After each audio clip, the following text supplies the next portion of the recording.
Nakakapagtaka lamang po na siya ay dati pang PNP chief. Yan po ba ang gusto niya ring ipahiwatig sa taong bayan na kapag may warrant of arrest ay dapat magtago?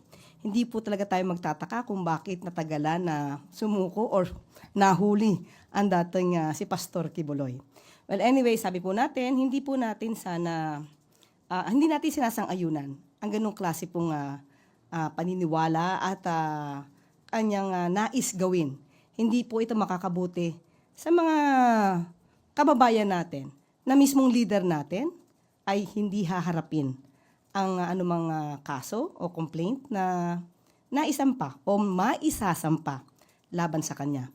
At hindi po ba sabi natin, parang siya nga yata ang medyo umiwan sa kay dating Pangulong Duterte considering na hindi siya pumunta sa Hong Kong kasama sa nila. Hindi po ba dapat ang kaibigan ay walang iwanan?